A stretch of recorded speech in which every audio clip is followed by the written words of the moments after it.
The work the SAG Foundation is doing is enormously important. From the up-and-coming actors to the veterans like myself, the foundation is here to help all of us. As fellow artists, we've all been there. It's crucial that we remember where we came from and help out however we can. For over 25 years, the SAG Foundation has been the industry's best-kept secret, and we're out to change that. As natural storytellers, it's great that we have the opportunity to give back through the Children's Literacy Program. A disaster like Sandy really brings it home with how crucial the SAG Foundation is. Their donation drive helped so many people in need. The seminars and workshops are crucial. Working together is what makes us better. The SAG Foundation is a nonprofit organization that relies solely on donations to keep these important programs free for everyone. The SAG Foundation can't do it alone. We need you. If you need help, ask. If you can help, give. We're all in this together. We're all in this together. We're all in this together. We're all in this together. We're all in this together. Together, everyone benefits. Join the cause. Back now.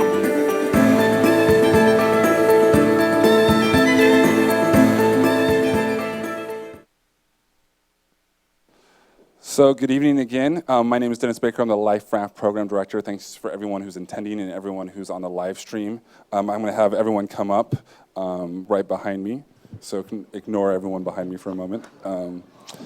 And just to let you know, a couple things is we are trying to be social media conscious. So we're on all the websites like Twitter and Facebook. And look us up. We ask that you not tweet during the events, but after the events, share the love. If there was a quote that you really liked, we're at twitter.com/SAG Foundation if you want to give us a shout out there, or on Facebook. Also specifically YouTube. The event tonight that is being live streamed and recorded will be up immediately after the event on YouTube. So if you missed something, if you didn't quite get to hear something or you need to rewatch it, go there. Also share it with everyone you know, because we're trying to get the word out. Lastly, we are a nonprofit organization, which means we function on grants and donations. For all the new people in the audience, that means we do not get your dues and initiation fees. Let me repeat that. We do not get your dues and initiation fees. The union is completely separate from us, which means as a nonprofit, we always are looking for help. So ways to think about that is we have a donate button on the website. If you can give $5 a month, maybe $10 a month, the way to think about this is each seat that you attend, whether it be Conversations, CAP, or LifeRaft, is $16 for us to make happen. So $5 a month is a pretty good deal in town to go to all the events that you can possibly go to. So think about it that way. Also, we are in the business of helping out financially. So if you are in need of financial assistance, give us a call and there's a system to go through. But also when you donate, you are helping maybe the person next to you pay their phone bill because the jobs just maybe aren't coming quite this month, as we as actors know the ups and downs of this business. Correct? So I'm gonna let Barrett take over. He's our moderator, and hopefully give him a hand and we'll have a wonderful evening. Thanks. Thank you. My name is Barrett Garese. I'm an entrepreneur working in the technology and entertainment space here in Los Angeles. Prior to my current position, I worked at a company called Blip.com, which is a video distribution service working with independent online content creators. And before that, I helped create United Talent Agency's online division. I am not why you're here, though, so I will hand it over to our very talented panel here and let them give their own introductions. We'll start with Michael.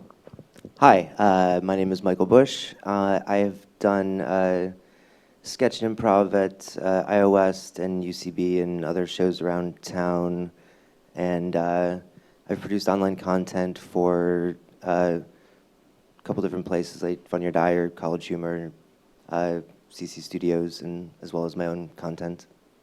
Is that good? Okay. That's good. Yeah, good job.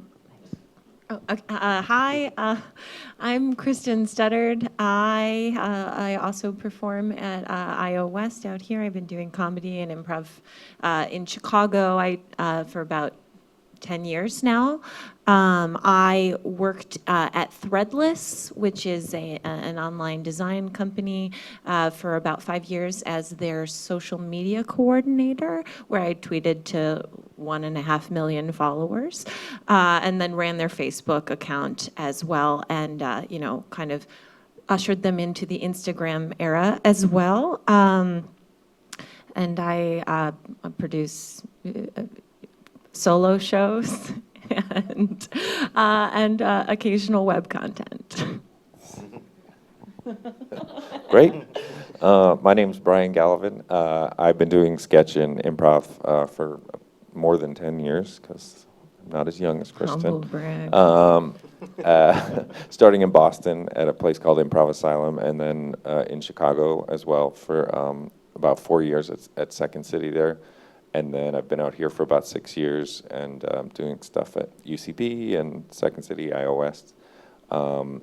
And did a lot of videos with Second City's network for YouTube, a series called Sassy Gay Friend, and that is sort of the only reason I should be here,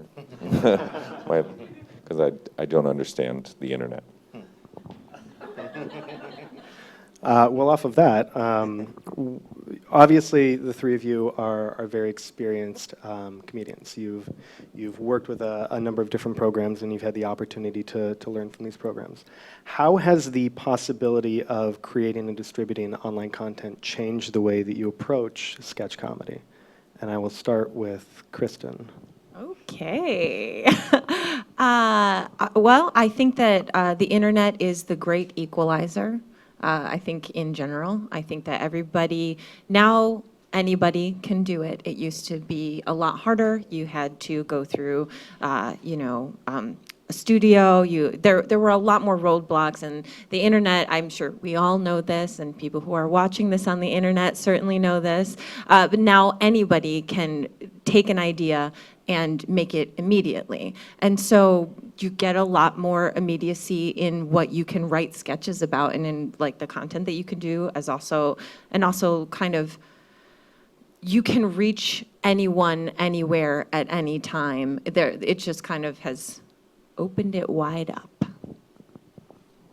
Yeah, I mean, I remember when I first came out here, my sketch group would make videos, and we would show them at a live show, and that was pretty much all we could do with them.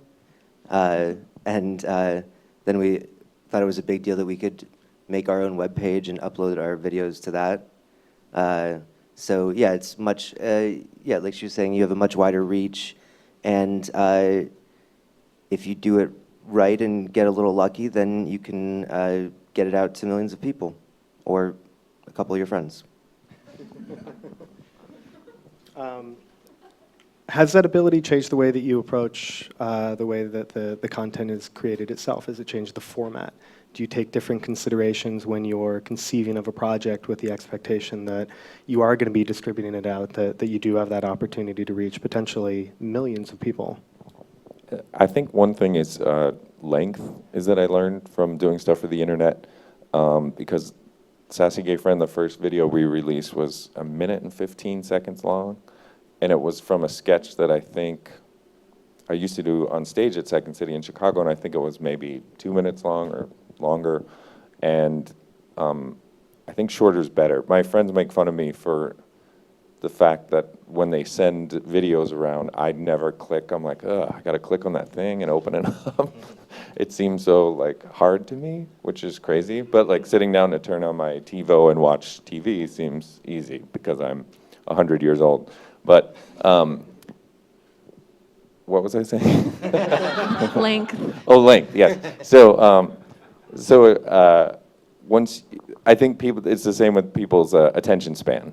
They're like, 1 minute and 15 seconds, I can watch that. And I think you'll watch it again. And you'll watch a friend, maybe a friend will send you one of their videos and it'll be like 3 minutes long because that's what they planned. And you know, we have all these jokes and it's like just shorter. Shorter seems better. Sassy Gay Friend started out as a sketch, correct? Yes, on stage. Okay. Yeah. What was the process of transitioning that to a series of shorts? You know, it's funny, another thing that's different is I did it on stage in a show that ran for like a year at Second City, and you perform like 8 shows a week, 6 nights a week, and I'm like, everyone's seen this, because you think the whole world has come to see it. You're like, there's no people left.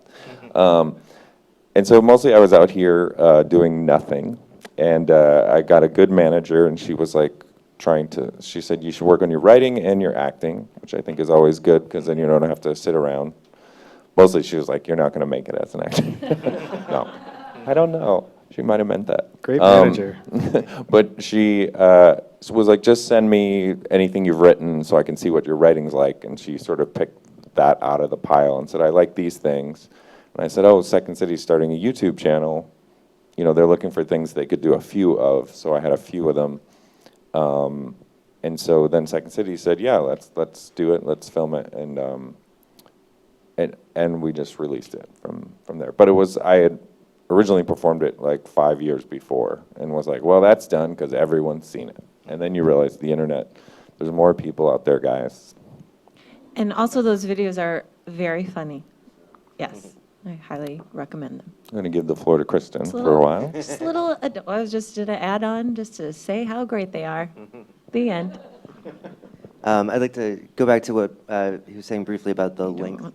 You mean you don't just want to talk more about how great they are? They're at www.youtube.com/. Sorry, I will do less bits. And he was talking about length of video, and that was one thing that I noticed going back and looking at the videos we did before there was YouTube, but before people started putting material online all the time, and our videos just seemed so slow to me. Not even, they were longer, but they were also slower. And I think that's one thing the internet kind of accelerated with TV shows as well, is that everything just moves faster. Because, I mean, even if it is a minute long, if there's only 2 jokes in that minute, that's still a slow video. And people will not want to watch it, and you just keep their interest the entire time.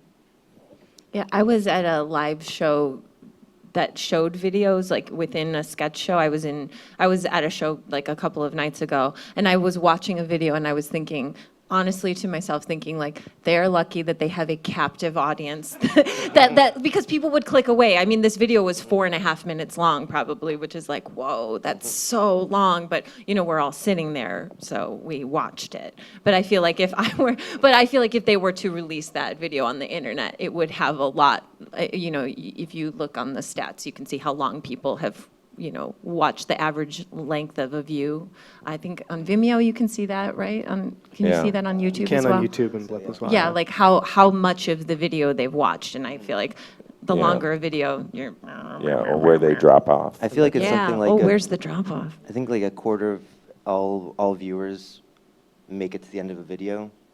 And by the time it's over, I think there's only 25% of the people that are actually finishing watching it. That's I have a 6-minute video out there that is, I have a 12-minute one from like 8 years ago. I have a 6-minute video from 3 years ago, and it was just like, we should have cut, it could be 3 minutes, but it's like, we love all those jokes so much, so we'll just take 1/10 of the views. The general rule is you get about 10 seconds to hook somebody. Really? And if they haven't become emotionally invested by that point, there's no dearth of content on YouTube. 82 hours of content are uploaded every minute to that one platform. So there's plenty of stuff out there. The key is start with a kitten. Yeah. A baby. And then add a baby. Yeah. Kitten and a baby. Kitten and a baby in the first 10 seconds, you hooked them, switch them, jokes. Yeah. Boobs. Not for me personally, but a lot of people like those. Babies also like them. Babies like them too. All right, well, we're going to switch topics off of boobs, actually. And all 3 of you have formal improv training. You have formal training with the aforementioned schools. How important is that still? Is that still a requirement? Is that still a necessity? Or can you get a lot of that same feedback from creating and releasing content? I would say that it's not necessarily a requirement to make online content. It does help you get more of a just general training in comedy, and also meeting people that may be like-minded that you'd want to make things with. But it's definitely not necessary. I mean, if you think you're funny, then you can make your own material without going through a school or anything. Yeah, although a lot of times, as it turns out, these schools and places, you can meet people that are like-minded, and they can also give you access to distribution channels like UCB and Second City, things like that. And if you want to do comedy, you should take an improv class. Just just like at a base level, I feel like, just to access that part of you, especially if you're scared of it, do it. I think it also helps your writing.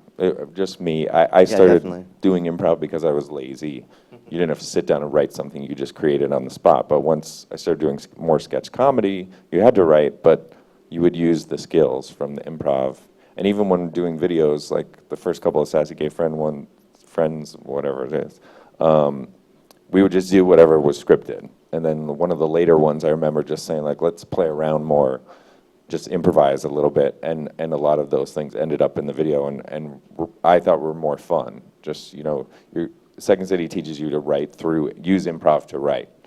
Because you'll come up with things on the spot with somebody that you'll never be able to come up with just sitting at a computer. So for me, that's why improv is worthwhile. Yeah, definitely. I would say most of the videos that I've made, we would go in with a script, but it's always, if we find something better on set, then we're gonna go with that. And like you're saying, usually it does feel more natural and more fun and spontaneous, because it is spontaneous. And you can definitely tell a lot of times when you're working with people that have had improv training, because they're much more comfortable doing that, and people that are just going to do their lines. And that's not necessarily a bad thing to just do the lines, but it helps to have that background. Yeah, I think they covered it. Well, speaking of writing, and this actually goes back to something that you said earlier, Kristen. You were talking about looking back at your previous projects and saying that they felt long. Has creating and releasing content online changed the way that you write as a whole? Has it changed the way that you approach that? Has it changed the density of the content that you're putting out there? Well, I think the thing about the internet is that it is built, it is a very large ocean about an inch deep, there's just, it's huge, there's so much out there and there's so much space, but there's not much depth to it. And so, and that's the thing, that's your 15, if you can make something that's 15 seconds long that people love and want to share, that is in some ways now more valuable than making something 3 to 5 minutes long that less people are going to see or appreciate. I think that the internet has just made it so that the focus on things going viral, the idea that a lot of people who maybe that a lot of people use the phrase "go viral" as this fix-all for things, well, just make it go viral, or why hasn't this gone viral? This amazing. Just hit the viral button. Just hit viral. You just have to infect one person, and it will go.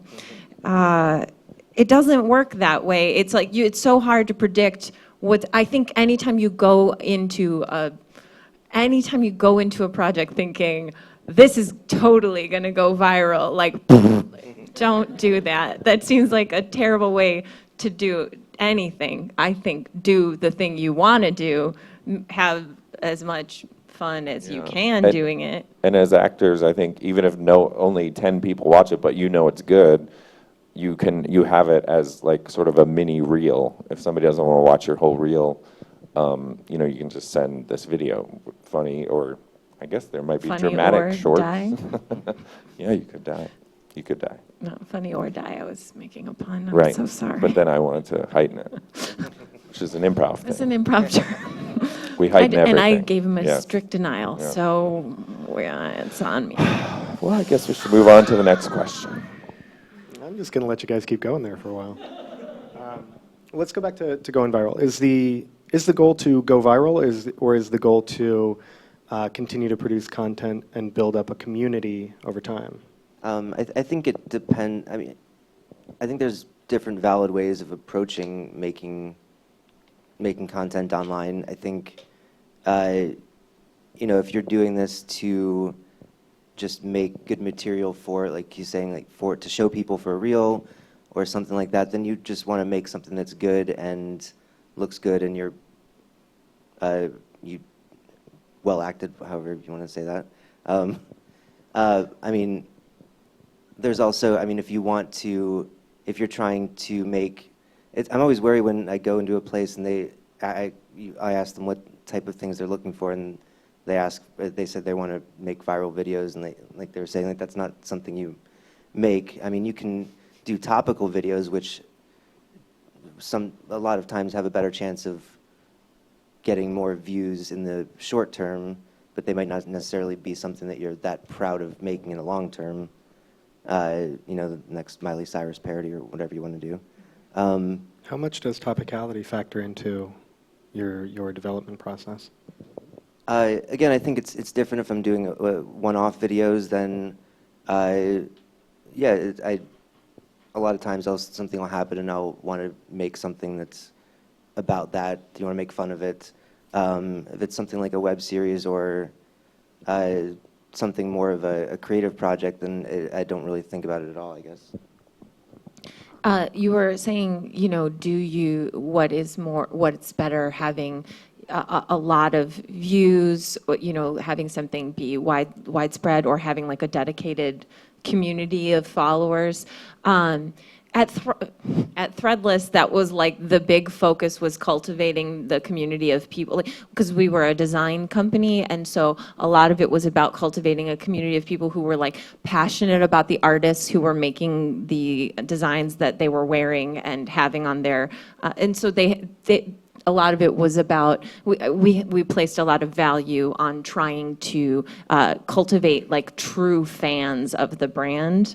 And then you would have casual buyers who just, you know, I like, that's a cool design, I want it, you know, and they never even don't read the label or understand that it was like made by someone in the Philippines who, you know, like they support themselves as a designer now, kind of thing.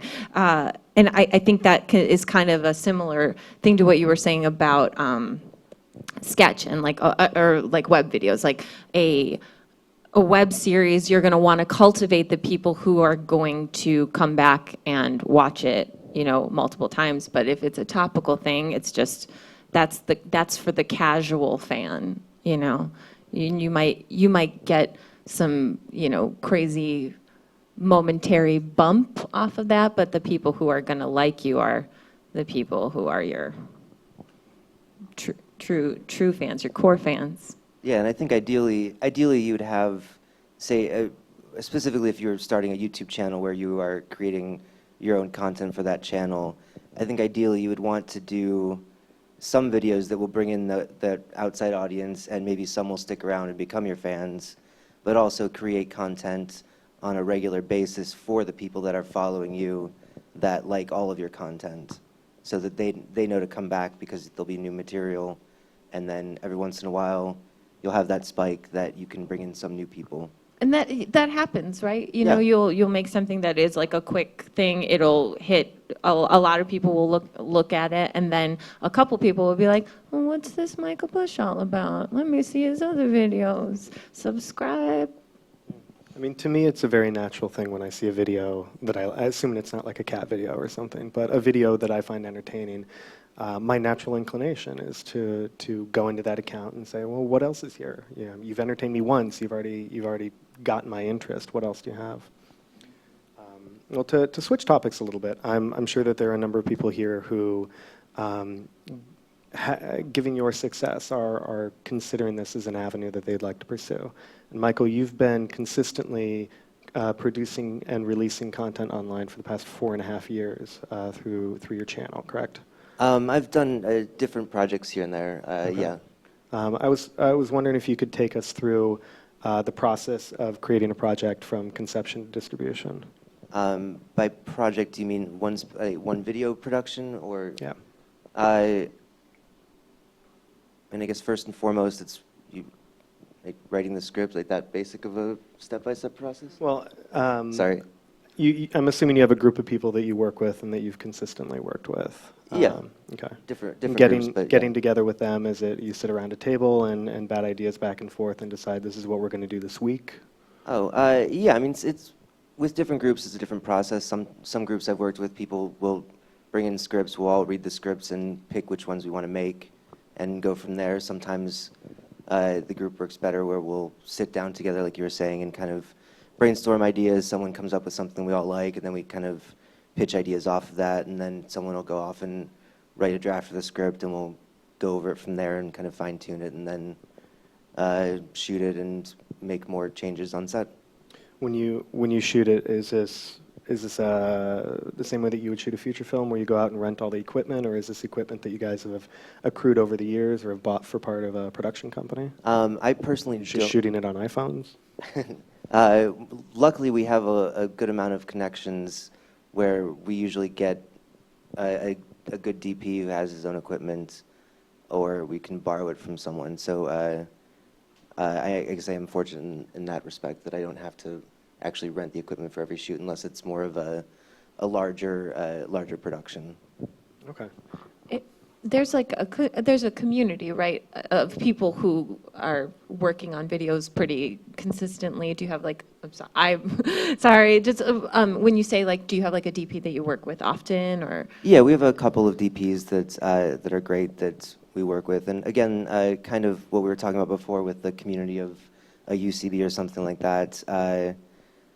You know, you meet people at UCB, or there's channel101.com, like just these communities that are all creative people that want to make things, and you find people that you kind of mesh with. And or the one rich kid in your class. His dad bought him a sweet camera and just be like, hey, Bill, want to make some videos? Find a Bill. His apartment is probably the nicest too, so you can shoot there. Yes. It's a loft. And then when it comes to release, what's the release strategy? And I want to say this is open to everybody. Is it, once you have this finished product that you can look at and say, all right, we're happy with the quality of this. Does it immediately go up? Do you then sit down and plan out when do you release this and how, and what's your rollout strategy? Me? Okay. I guess it depends on what type of video it is. I mean, again, if it's a topical thing, obviously you want to release it as soon as possible from the actual event that happened. If not, I mean, I think generally earlier in the week is better to put out a video because people have more time to build throughout the week. Also, we would do a lot of stuff about like the timing of your posts on Facebook, or like the timing of your tweets to like promote anything. And Twitter is so ephemeral. You're just tossing it out there among a million other random thoughts and pictures of people's food. Like it can be very hard to gain traction on Twitter. And so I feel like you can be persistent, and you want to time also thinking about being in California versus New York, et cetera. You can tweet about the same thing many times, and not many people are going to read it twice. That's the real deal. You know that. You guys are living in 2013. And that's the same thing with like a Facebook post too, is like you really have to, posting here, if you post something at 3 p.m, that's 6 o'clock at night in New York. So anybody that you wanted to see it over there is probably on the subway going home, or, it's just, you can time your things. You should like think about it. Yeah, I learned this stuff for the first Sassy Gay Friend video, I'd filmed some other videos too that weren't Sassy Gay Friend. And so I think I had 3 videos that I could send to people, and I actually sent individual emails, like, or maybe it was like blind carbon copy or whatever. And I'm on Hotmail, no big deal. And I actually got a warning from Hotmail. They're like, you've sent too many emails today. You're not allowed to send any more emails. But so I would do like so many a day. I should go back to AOL. How dare you? But I literally would say like, hey, I made these. Hope you enjoy them. Or I would do it through Facebook if I didn't know their email. And I did it individually, I think, on Facebook, because I hate being part of a group message on Facebook where everyone's replying and you're like, I do not care about this. Everyone hates that. Everyone gets mad. A group text, group message, anything where everyone's going to be reply replying. all.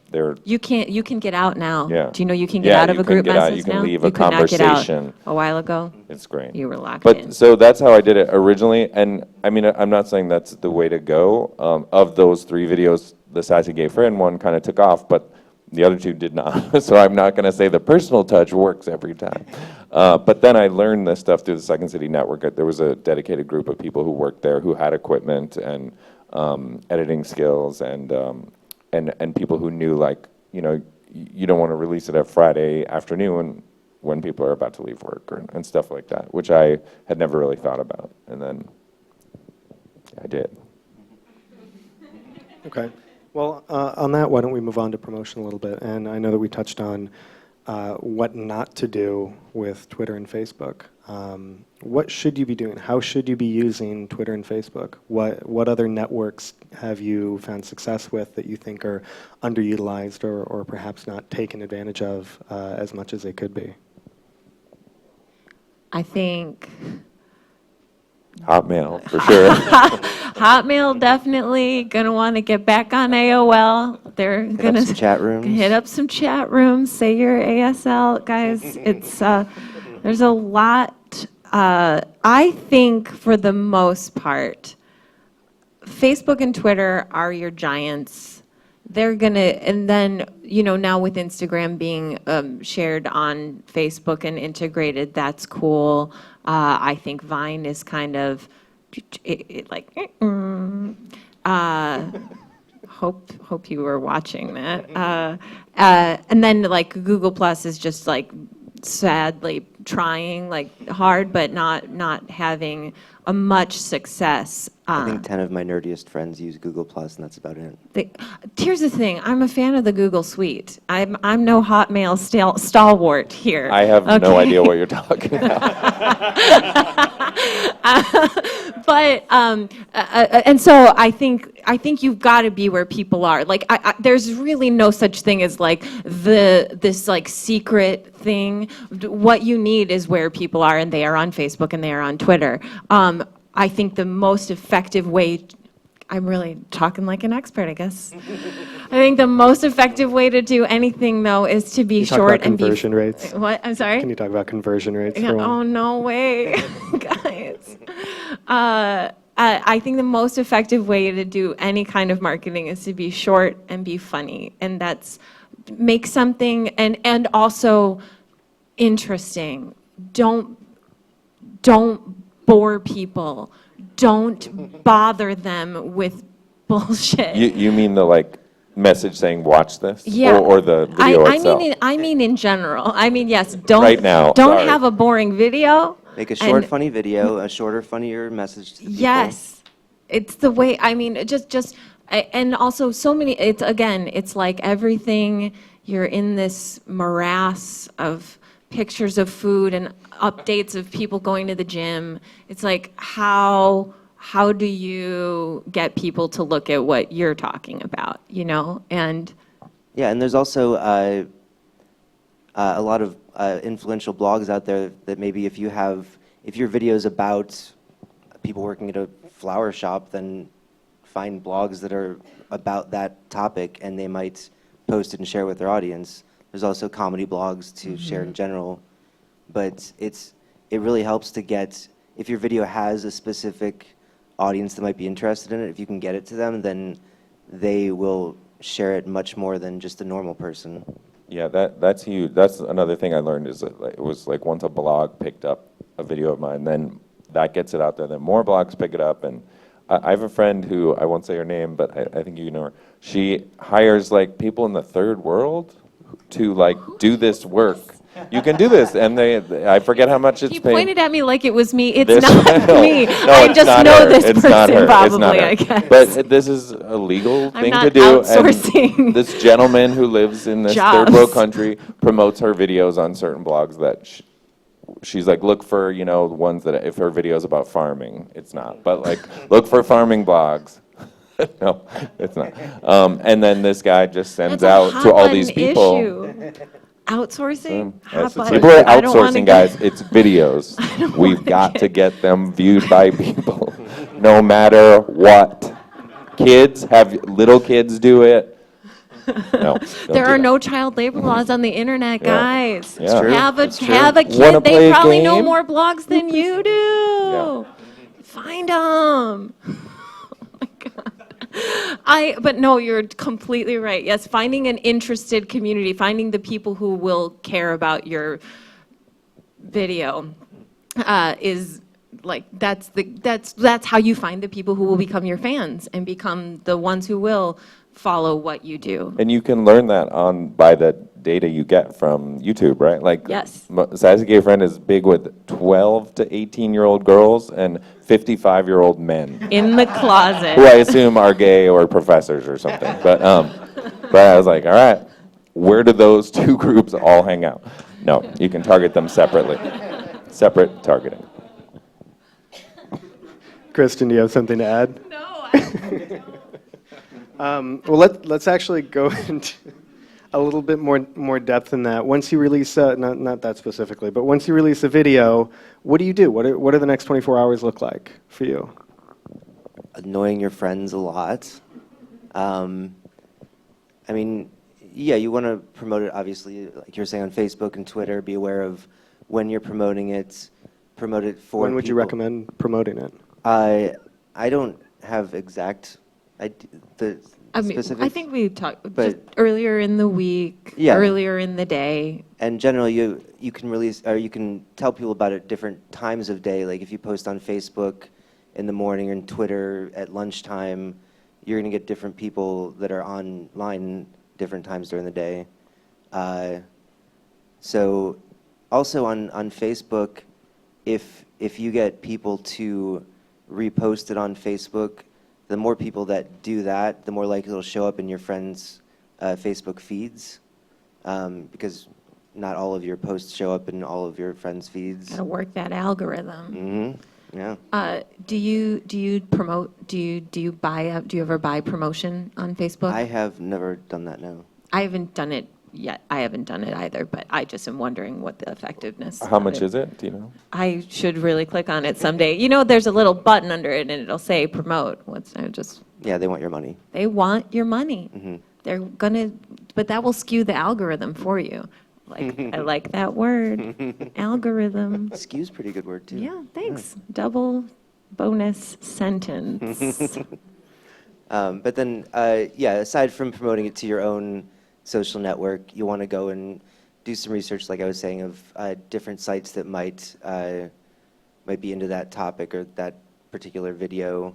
And message boards. There's Reddit. There's some comedy message boards. You just have to do a little bit of research, and then when you do that, make a list of places that you've contacted, places that may write you back, and so that you can hopefully have some kind of rapport with these places that will, they'll be more likely to put up your next video.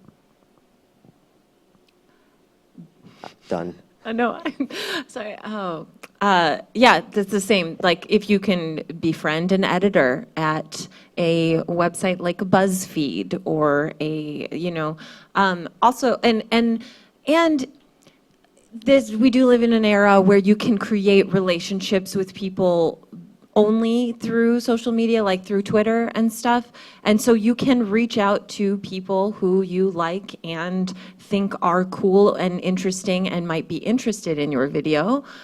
You can reach out to them now because they are there on the internet. Just, you could just at them. How? That's amazing. Well, speaking of potential audiences, how much time do you spend interacting with people after it's been posted? Or is the comment section a no-go for you guys? I try to avoid it. I have terrible self-esteem, so, which is why that laughter felt so good. I crave it. I remember the bad comments. There could be 20 good comments, and I'll remember the bad one. But I also stopped reading them because when the first Sassy Gay Friend came out, I was reading them, I'm like, this is fun. And then someone just wrote the N-word. Like, all caps with an A at the end of it, exclamation point. And I was just like, I don't know how this applies to this. And I was just like, I'm going to just not read the comments. Did you ever respond to them? at the beginning? I feel like, I mean, not that one I specifically. have but as friends a who whole. have like got into arguments with people on the comments, and it's like, those are crazy people. Like, they're anonymous crazy people, and you shouldn't give them any power. Yeah, there's people You know? online that specifically go on to try and start arguments. Yeah, I mean, they're I'm bored at work. I'm not completely against responding to people's comments. I never respond to the crazy negative ones, but you know, if someone's actually complimenting you or asking a question about your video, I think it's good to have some kind of rapport with people that are again going to come back and watch your other videos, and they'll feel like they know you a little more and they're more invested. I will respond to like Facebook messages from people because you want them to keep, you're cultivating that community. So everybody friend him. I'm not great at it. Sometimes it's 3 months Brian later. Galavan, Yeah. he's at Hotmail. Yeah. Use Facebook. And I got some actually like nice ones from young gay kids who would say like, you know, these help me like become cool at my school. I was like, they did? But you know, some of them are very touching, and you know, I'm just changing lives, Kristen. That's what I do. No, I mean that. Of course, I was like, oh, that's great, or like if they're having a hard time, I would change their life. You guys, these videos are really good. They're fun. We should talk about them. Actually, we continue to. I do want to actually talk about them for just a brief moment. You mentioned that people reached out to you on Facebook. Obviously, these were very popular. They have hundreds of thousands and millions of views apiece. How did people get in touch with you? What was the response like? What was your reaction when these started really taking off? It was very exciting because as an actor at that point, nothing was going on in my life. So it made me feel like an actor. So this is another great reason to do this. You're casting yourself. You can be the top choice. Which feels real good. It felt great, and it was fun, and just, you know, I'd hear from people. I used to be a middle school teacher many years ago, and I would get some Facebook messages from former students who are now like 22 or 23, and they're like, my boss asked me to watch this video, and I was like, that's my 6th grade teacher. So those are kids whose lives I changed in the past. No, it was just really fun, and it's exciting when people are watching something you've created, and it fueled me to keep living here in Los Angeles and trying to be a writer and an actor, and it just gives you a little burst of energy because you're like, oh right, these people like this. Did it directly lead to any opportunities? I got some writing jobs where they would reference, you know, I'd have some meetings. It's a nice like appetizer to send to people because people are lazy. They don't want to read a whole script or watch your whole reel, and they're like, how long is it? 30 seconds? Okay, I'll watch it. So I got a writing job where the guy was like, I really like that video. It was really funny. And then I referenced a script that had also been sent, and it seemed like maybe he'd only watch the video. I was like, okay, great. That's fine. I actually want to put that out to the rest of you guys. What opportunities has putting online content out there done for you guys? I got asked to do a panel. Yeah. So, that's really awesome. No, I mean, I think it's helped just putting out your own material, especially if actual other real work is slow. It still shows you're doing stuff and you're out there and puts you in front of people that may not either hadn't thought of you in a while or didn't know who you were. They'll see you, and if they think you're good, maybe think of you for a part or something next time they're casting. My entire reel is made exclusively of web videos. And I think the higher quality, the web videos look really good now. You know, it is not like they don't look like, they don't have to look terrible, I guess is the point. Some of them still do. Some of them do look just like, why? But a lot of them look really great. And now you have this opportunity to make something that looks good, you know, on your own. Yeah, and I think some people, you see their reel and they've been in a scene with a famous person, so they make sure they put that in, but it doesn't really showcase them. It just shows that they've acted with this person, where I think it's better to show like a funny or good thing you did that you made yourself. And I did, after the videos, sort of get more auditions for, I got some crazy, like, come in full drag. It's for like a CBS drama, like a guest star thing.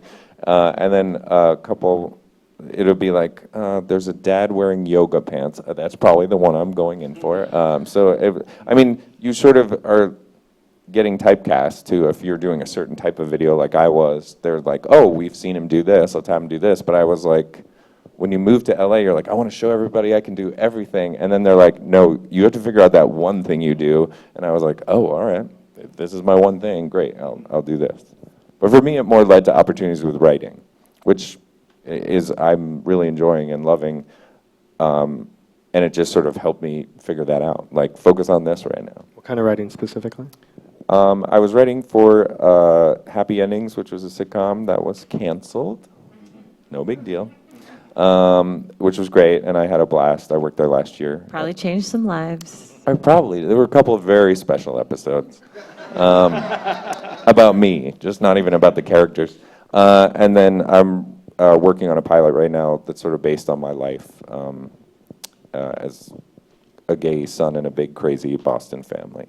And had you ever thought about writing before? Was that something in the back of your head, or was it just an opportunity that presented itself because of this? I always like just doing sketch. If you do sketch comedy at Improv Asylum, where I worked in Boston, we did sketches, and at Second City you write. There's a cast of 6 of you, and you create your own show together. So I do love writing, so I've always loved that. I think I moved here and I was like, oh, I don't want to get stuck, trapped as a writer. And then I was like, oh my God, give me a job. I'll do anything. So then when I got into like a writer's room, I was like, oh, this is great. This is what we do in the improv and sketch world. You work as a group to create a show. And so I love it. And it feels, and I get to improvise a couple nights a week, or, you know, and you're always performing. You can make your videos. Everything's great, guys. No problems. All right, well, you guys, I don't really know where to take off from that. You guys have a ton of experience. You've obviously put a huge amount of work out into the world. What mistakes can you look back on that you could help people avoid? What in retrospect did you do or had to learn not to do that you could help the audience here avoid?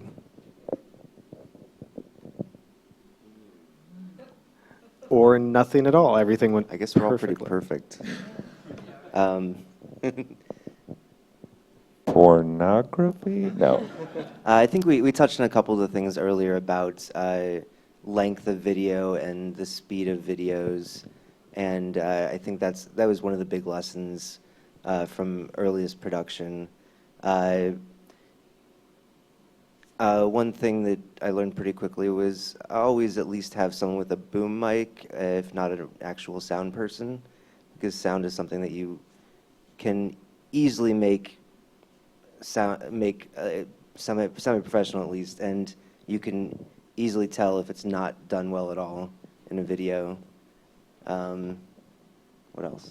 I guess this is like don't let the perfect be your enemy. You know, the internet, it is forever in some ways, but it's also only now in many others. So like if you are spending so much time trying to make something so perfect, it's better to just release it, just get it out there. At a certain point, you've done all you can do. Give it to the world. Yeah, I definitely agree with that. Like a lot of the videos that I've done, there are little things that I would love to go and change about them, but at the same time, if you do that, you're never going to put anything out, and you put it out when it's as good as possible, and then you go on and make the next thing.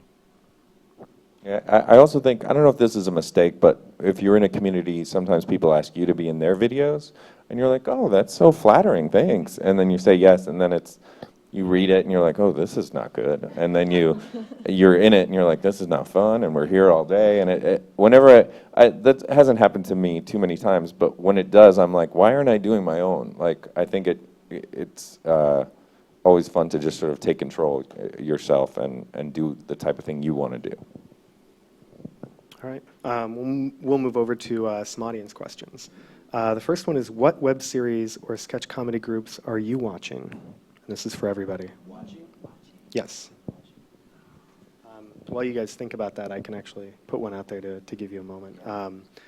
There's a series on crack.com that I absolutely love called After Hours, and it's four friends arguing about pop culture, but the way that they approach the topics and the topics that they choose to do, like how all Pixar movies are actually showing the results of human apocalypse is one of them, or why Back to the Future is a story about it was like genocide or something like that. It was incredibly inappropriate and taken from an incredibly skewed angle, but the way that they argue about it and the roles that each of them play is incredibly entertaining to me. Michael? I was recently watching, just today, Henry Phillips has a web series on, it's a YouTube channel called B-U-H, which is part of Jash, which neither one makes sense. But he has a series called, what's it called? Something about like, can I have a cup of coffee, or where's my fucking coffee, or something like that. But anyway, it's just a very kind of a small, it's not a big crazy series or anything, it's very small, but I enjoyed just the acting and the comedy in it. What else, as far as sketch groups, not really a group, but Nick Weiger, who's a writer and director at Funny or Die, is making some great videos over there. Anybody? I mostly watch web series done by my friends or celebrities that I think are very funny. I watched Chris Alvarado and Meredith I think her name is Meredith. They put together a web series called Single Siblings, and it's just, the episodes are really short. The season is 6 episodes long. It follows a little story arc, and you watch one and you're, oh, well, what happened? And a lot of people I know are in it, so it's like fun to watch all your friends. And the Maria Bamford web series where she plays all the characters is hysterical. And then I like that that Jerry Seinfeld writing in coffee with comics in cars, or getting coffee with comics riding in cars kind of thing. It's just like fun conversations. It's more like a visual podcast, a vidcast, VOD. And he's your friend, And clearly. it's like, and it's all people I know It's just all getting good interviewed. friends. No It's big just deal. like, I know these stories. I'm just waiting until someone tells a story that Right. I'm marginally involved in. Sarah Silverman. There's a very funny web series, I forget her name, Maria Thayer maybe? Or she was in Strangers with Candy, red hair. It's about terrible auditions. And there's one where she's doing a love scene and the reader is a very effeminate man who's like, take your top off, I'm in lust with you, and or something, and she's just like, trying to keep it together and do her audition. There's another one where Julie Brister, a very funny UCB comedian, you just hear her voice and it's like, okay, do this and this, and so, all right, I don't know this camera, I think this should get it to start, and then like it clicks right to it, it's off and then on. That was amazing, oh, they're gonna love it, and it's so clear the casting director has not turned the camera on, which has actually happened to me in an audition, like one of my only good ones, where they were like, they really liked you, we did not turn the camera on. And I was like, I cannot recreate anything. But that's a really funny one. I wish I knew the name of that. I feel like you got the name right. I don't know the name of the series, but those names sound right to me. There's also the Real Housewives of South Boston, which is a bunch of UCB girls who are very talented and funny, and they're you can look that up. They have a few of them, I think. It's really good. And then Key and Peele, which is on Comedy Central, but you can watch those on the internet, and those guys are amazing. I'm also a huge fan of Grace Helbig, who does a show called Daily Grace, where I have no concept of how she is able to maintain this consistency, but for the past couple years, she's been releasing a 3-minute video every day. that involves interactive elements with her conversing with her audience. And then there's another one that I know it's astounding. There's another producer named Hannah Hart who does a series called My Drunk Kitchen, where she gets drunk and cooks. Yeah, she's great. And it's exactly as funny as you think it is. Oh, there's also Nachos are her sworn enemy. Oh, what's the name of their show? Let's Talk About Something More Interesting, I think it's called. Oh, yeah. It's Milana and Stevie, and it's a great, like, really awkward interview show. Yeah. That actually, that reminds me of a question that I meant to ask earlier. Where are you watching content? Is it just on YouTube? Is it, and you can stretch that out a little bit too. How are you finding content? Is it just stuff that's sent to you? Is it just stuff that your friends are in? Or do you actively go out looking for content on specific sites? Honestly, for me, I think most of the time it starts from someone sending me something, or I see a post on Facebook or Twitter or whatever it is from someone I know, and then if I like that or see something else that might lead to me watching something that I didn't necessarily go to watch, but probably 90% of the time it's from someone that I knew to start with, I guess. And YouTube and Funny or Die and CC Studios and other places like that. Same. This is another question from the audience. Are you monetizing your videos? If so, how? If not, do you see this as a path to another project that you can monetize? What was the last part of the question? If not, do you see this as a path to another project that you can monetize? I actually did monetize my video. That means you make money from them, right? Yes. From Sassy Gay Friend, we did have a sponsor for a while, and that's something that was, they were good people, and I was very poor, and they paid me money, and that was very good. And you do have to sort of, it's not your pure vision of what you wanted to do with your YouTube videos. But they did let me say in the videos, I'm doing this for the money, like in character, just sort of like, what are we doing? We're doing this video because I need money, which I always appreciated that they had the sense of humor to do that. And it was very surprising. I didn't go into doing the video to make some money, but it was money when this actor needed some money. I don't have any money. I will be accepting SAG Foundation donations after. Let's talk about the LifeRaft more. You guys picked a good person to get in a LifeRaft with. Okay, I think though that I think that I haven't monetized anything in my life, but I do think, and that's like the big thing about LA is it's like a showcase town, comics who are so super funny and famous and talented and have money still do shows for free here, and I feel like it's kind of the same thing with a video. You're gonna put your video out there so that people will see it, and it can beget other paying opportunities. That's how I look at it, and I think if someone wanted to pay me to do anything, I would be available. I'm available. It's hellokristen.com if you just want to check out what I've got happening. She will draw the line at certain things, I will though, draw right, the Kristen? line at certain things. Thank you. I didn't mean to leave it that open. You're right. I'm in a LifeRaft. Oh, that's my heart out. monetizing videos. I would respectfully disagree with Kristen. If you're starting a YouTube channel, I don't think there's anything wrong with monetizing it in that way. I mean, if you're making consistent content and... Oh, I don't think there's anything wrong with that. Oh, no, you hate money. It's okay. It seems like, I live like I hate money, but I love it. I love it. But I think if you can do it, you should. Those Sure. who can should. Yeah, I personally don't have a YouTube account that I've monetized right now, but I have worked with groups in the past that we have, and I think that it helps if you're building an audience, and then, I mean, you'll get a little bit of money in, probably not much at all, maybe like $10 or something. But if you do happen to have a couple of videos that do well, then you'll get a little more, and it'll help you make more videos. What is the click reimbursement rate on that? I don't know offhand. What's the what? Like the click ICM?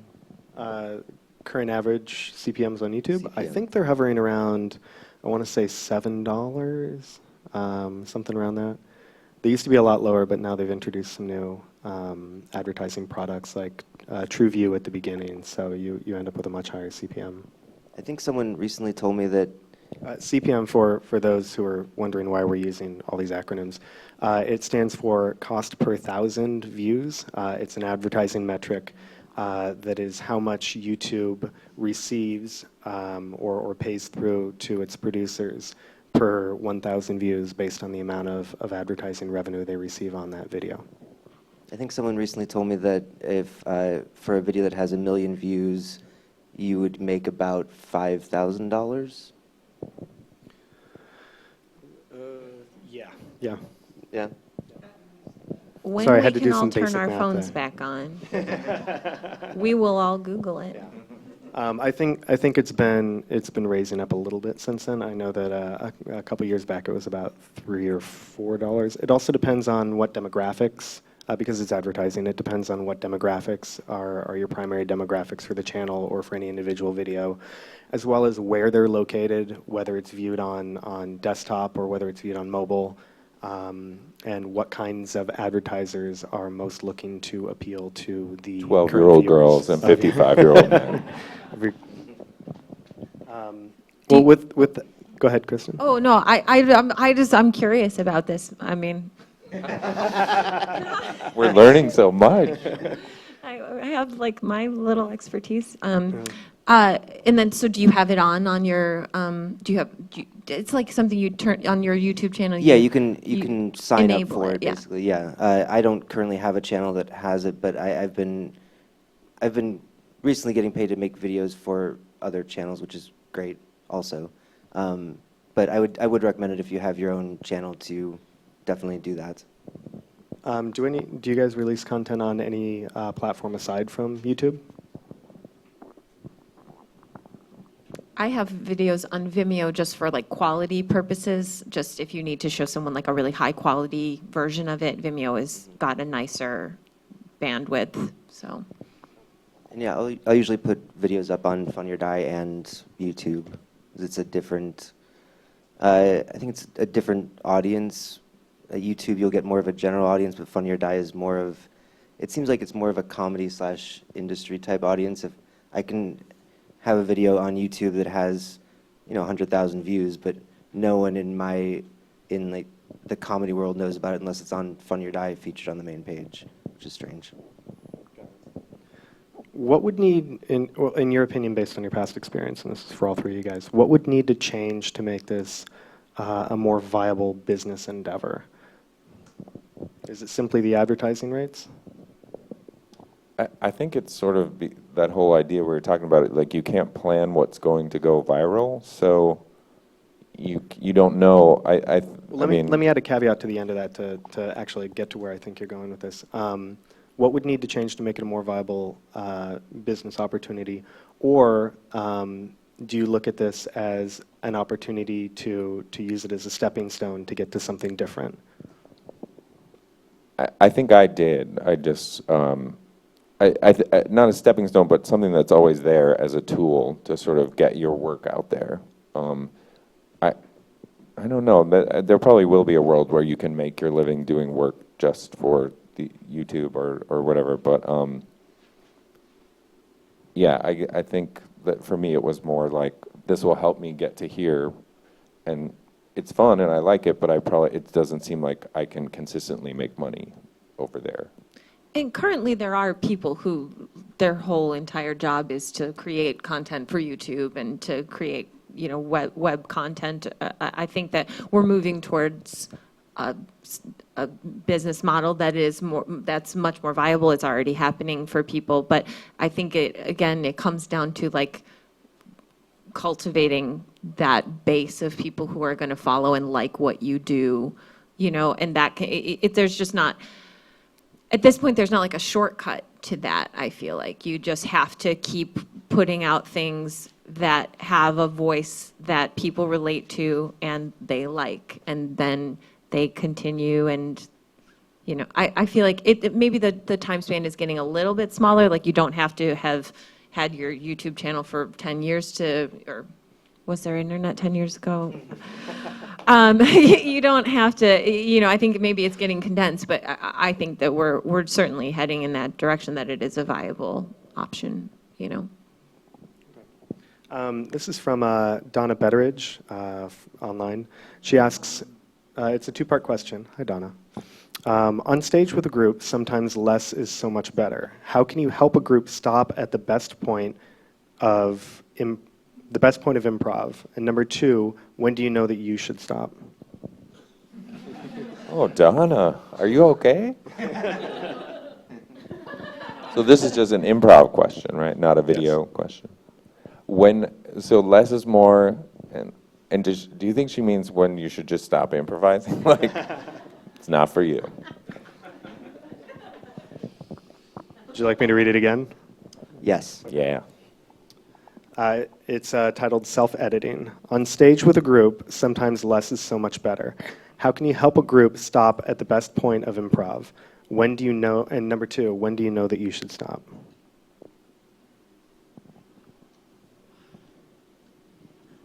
I do try to, like, I don't know, Donna, I don't know if this is going to answer your question, but when I coach improv, I'm always encouraging people to pause and talk less, just sort of listen and like just take in, like when you start doing improv, you think it's all about like, they said something, I said something right away, and now they said something right away, and now I've said something right away. No one cares what we're talking about, but we're all just saying things right away. And nothing gets to land comedically. Like, you need pauses. Isn't there an exercise where you literally repeat what the person said Yes. and then before you say something? Yeah.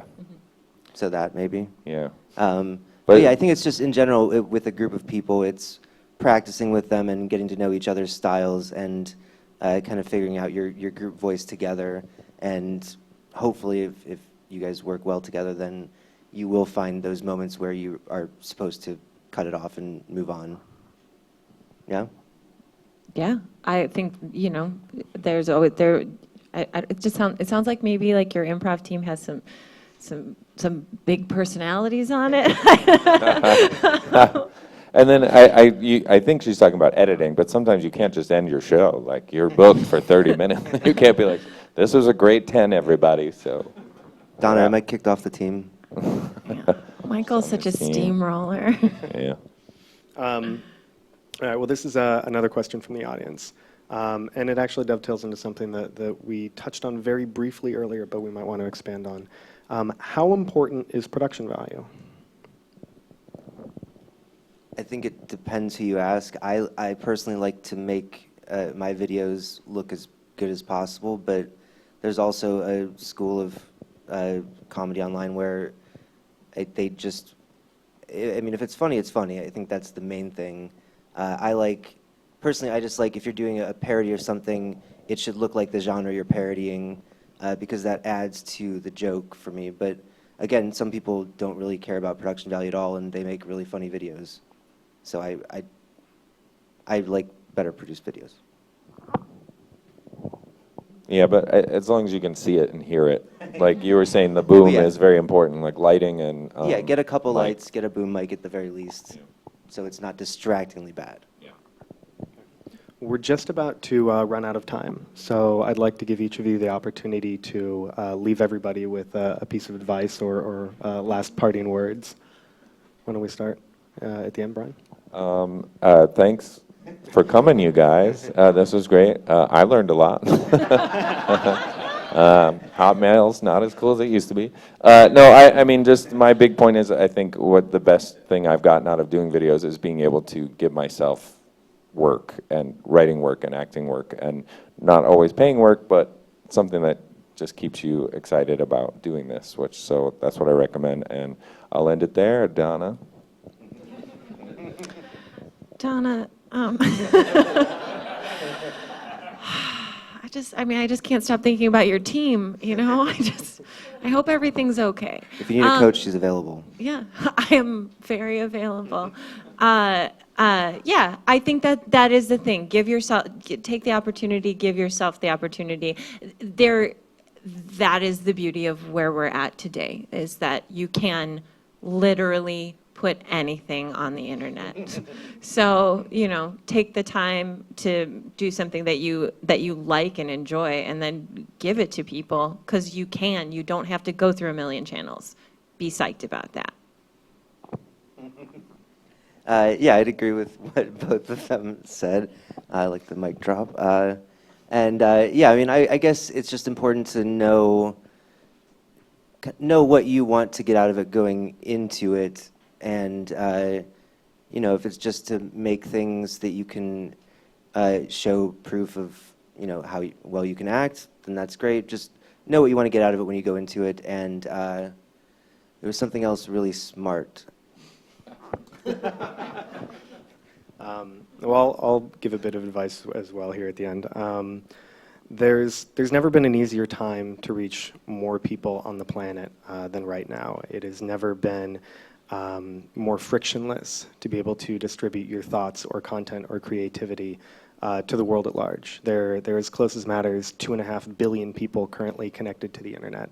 There are platforms that allow you to distribute that content and reach and connect with those people, and they have the ability to support either monetarily or emotionally your projects and endeavors. So by my idea, there is no reason why you shouldn't be creating and putting content online. It allows everybody here and everybody who wants to be an actor the ability to be an entrepreneur. And on that, thank you for joining us.